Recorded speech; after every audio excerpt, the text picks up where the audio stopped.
On camera, Iran is now showcasing what it calls a second piece of evidence of U.S. military failure during Trump's war, after fresh reports about another unexploded American bomb recovered on Iranian soil.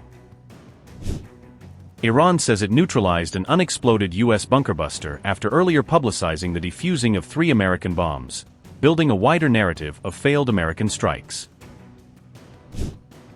Tehran is also using these recoveries to expose what it portrays as the limits of U.S. military capability, a message that is feeding speculation over whether that confidence helped drive Iran's latest snub of the Pakistan talks track. Iran has reportedly neutralized an American GBU-39 bomb used during the recent war, adding to Tehran's effort to showcase unexploded U.S. munitions recovered on its soil. Tasnim news agency reported on April 24 that the bomb had been dropped during U.S. Israeli attacks and was later found buried deep under a residential area in Yazd province. The munition was reportedly lodged 13 meters beneath a residential neighborhood, making the recovery operation especially sensitive and high risk. Political deputy of Yazd Governorate said, and I quote, "An American missile remaining from the third imposed war was neutralized in a house in Yazd city. This missile, which hit a residential house in the past and remained at a depth of about 13 meters, was neutralized and removed from the place by the efforts of the check and neutralization unit of Al-Ghadir Corps of Yazd, and with the cooperation of the Faraja check and neutralization team of Yazd province." Unquote. This ammunition was identified by Tasnim news agency as an American GBU-39 model rock-crushing missile. The bomb was later moved to a safe place with full safety compliance and without any explosion during the operation.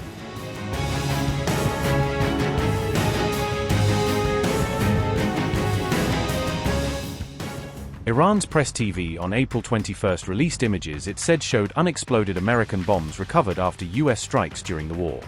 Press TV said 3 unexploded 2,000-pound, or roughly 900 kilogram, Mk-84 bombs were detected and neutralized by the IRGC.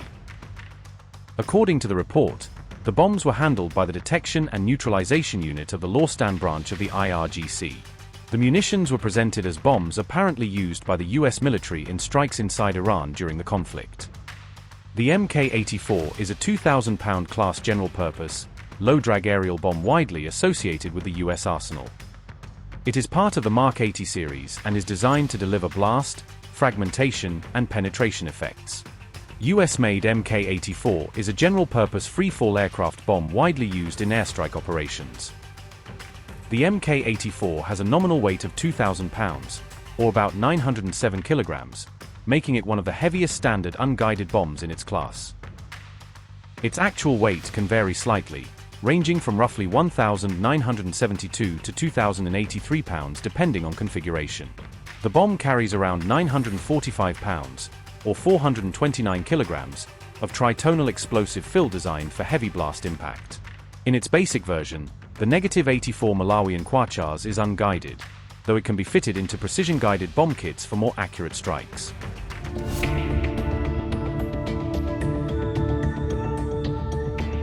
Meanwhile, uncertainty still hangs over the second round of US-Iran peace talks in Pakistan. Iran's Foreign Minister Abbas Araghchi arrived in Pakistan on April 24, ahead of the expected arrival of the US delegation.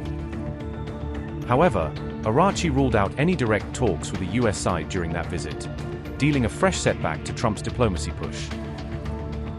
Reports say Iran planned only a brief Islamabad stop with no face-to-face meeting with US officials.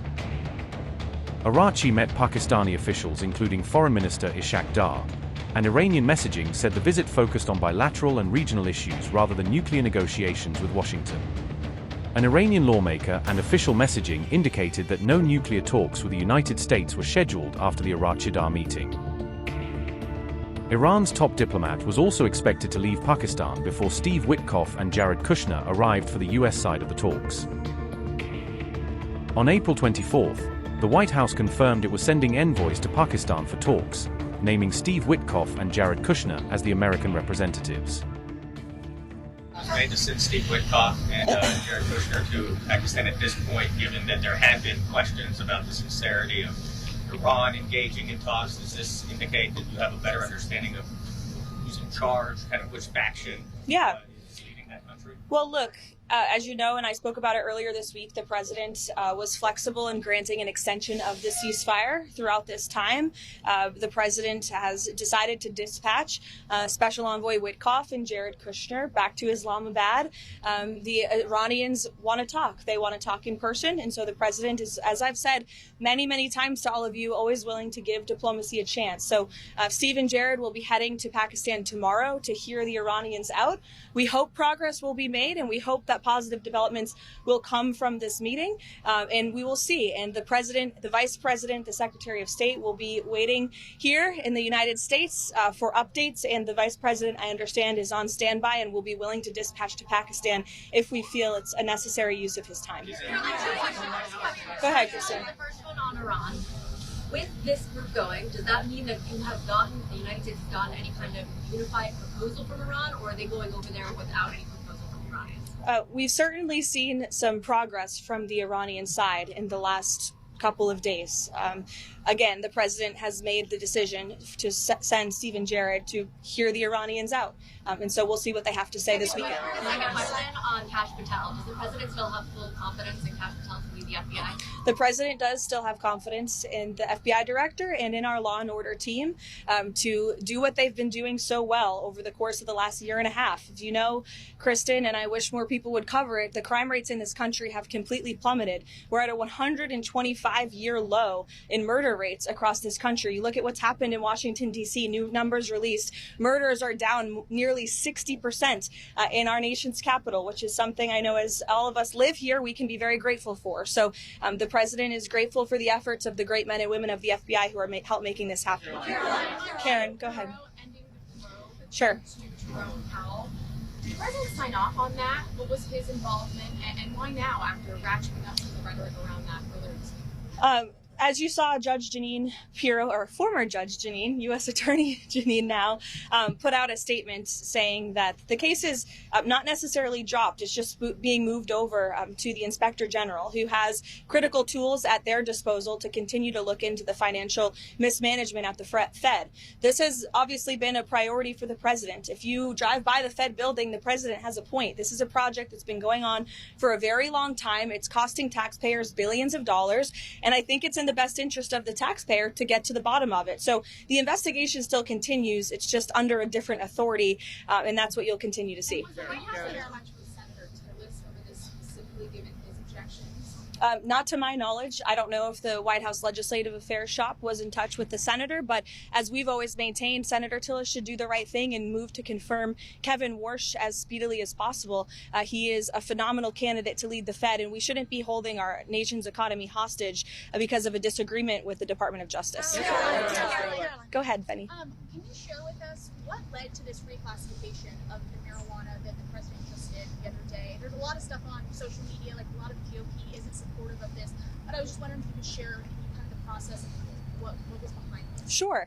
Well, as always, the president hears from a number of people, both inside and outside the administration, and frankly, the American people. If you do look at the public polling on this issue, it is overwhelmingly popular with the vast majority of Americans. And the rescheduling will lead to more research into cannabis as a drug, especially for those who need it for medical treatment. And so the president was willing to take this step to do that at the behest of the American public, who largely support it, and many of his health advisors on his team who he spoke with about it, as you saw them in the Oval Office yesterday discussing it. Kara. Is President Trump still looking at having the president of Lebanon and Netanyahu put here to meet at the Oval Office? And secondarily, is the president looking forward to the WHCA dinner tonight? Yes, so we did have representatives from both Israel and Lebanon here. There was another extension of that ceasefire, which is another win for the world, for the United States, and again is evidence of President Trump and his team doing a tremendous job at negotiating for peace all across the globe. So we're very grateful to both Israel and Lebanon for choosing to work together and continuing these conversations, and we hope that there will be a day where we welcome the leaders of both countries And yes, as for tomorrow night, I hope that we will see all of you there. I know the president is very much looking forward to it. I think it's quite fitting that in our nation's 250th year, the most transparent and accessible president will be attending the White House Correspondents' Dinner for the first time. And his speech will be very entertaining. That is what I will tell you. So everyone should tune in. And then finally, on a personal matter, this will likely be my last gaggle for some time. As you can see, I'm about ready to have a baby any minute. So I will see you guys very soon. I know you'll be in very good hands with my team here at the White House. And I know all of you have the president's phone number personally. So I have no doubt that you'll have a shortage of statements and news from this building while I'm gone. So we'll see you guys this weekend.